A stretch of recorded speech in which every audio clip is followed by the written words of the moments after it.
Salam sigap dan shalom. Renungan kita pada hari ini, Sabtu 4 Juni 2022, berjudul Penurutan Penting untuk Masuk ke Surga. Ayat intinya terdapat di dalam Matius 7 ayat 21. Bukan setiap orang yang berseru kepadaku, Tuhan, Tuhan, akan masuk ke dalam kerajaan surga, melainkan dia yang melakukan kehendak Bapakku yang di surga.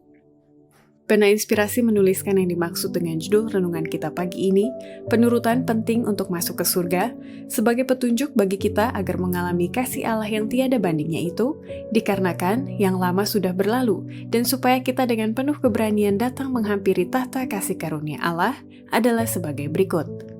Pertama, jika seandainya penurutan itu penting untuk masuk ke surga, maka dengan mengabaikan pertobatan atau mengabaikan penurutan akan firman-Nya, berarti membawa satu akibat serius terhadap umat Allah zaman ini. Allah pembenci dosa memanggil mereka yang mengaku menurut hukum-Nya, supaya meninggalkan segala kejahatan. Mengabaikan pertobatan atau penurutan akan firman-Nya berarti membawa satu akibat serius terhadap umat Allah zaman ini, seperti yang diakibatkan dosa yang sama terhadap bangsa Israel zaman dulu. Ada satu batas waktu di mana Dia tidak lagi menunda penghakimannya. Kedua, jika seandainya penurutan itu penting untuk masuk ke surga, maka dengan sendirinya kita perlu memupuk ketaatan dan selalu mengerjakan segala sesuatu di bawah terang kekekalan. Kita perlu membuat tugas-tugas kita sehari-hari menjadi tindakan ketaatan, senantiasa meningkatkan manfaatnya karena kita melihat pekerjaan kita di bawah terang kekekalan. Ketiga, jika seandainya penurutan itu penting untuk masuk ke surga, maka dengan sendirinya kita harus berdiri menjadi penakluk bagi diri sendiri dan terbebas dari perbudakan dosa dan hawa nafsu. Penurutan kepada Allah adalah kebebasan dari perbudakan dosa, kelepasan dari hawa nafsu, dan dorongan hati manusia.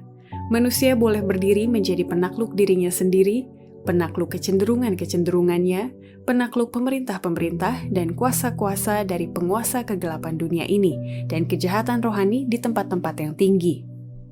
Keempat, jika seandainya penurutan itu penting untuk masuk ke surga, maka kita perlu menjaga pikiran agar terpelihara suci melalui penurutan kepada hukum Allah dan membiarkan Roh Kudus untuk menggunakan kita dan membentuk setiap kuasa di dalam diri kita.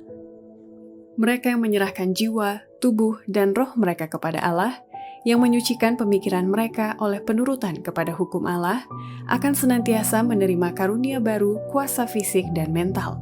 Akan ada hati yang rindu akan Allah dan doa yang sungguh-sungguh memohon pemahaman yang jelas untuk mengerti jabatan dan pekerjaan Roh Kudus.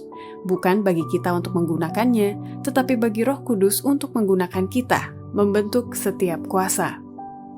Kelima, jika seandainya penurutan itu penting untuk masuk ke surga, maka kita harus datang setiap hari kepada Tuhan dan mengakui dosa kita agar kuasa dan pengaruh Roh Kudus memenuhi jiwa dan pikiran kita agar dibimbing dengan tunduk kepada penurutan Kristus. Allah mau agar kita datang kepadanya setiap hari dengan semua kesusahan dan pengakuan dosa kita, dan Ia akan memberikan kelegaan kepada kita dalam menanggung kuknya dan memikul bebannya. Roh Kudusnya dengan pengaruhnya yang penuh kasih akan memenuhi jiwa dan setiap pemikiran akan dibawa tunduk kepada penurutan Kristus. Demikianlah renungan kita pada hari ini, kiranya Tuhan memberkati kita semua.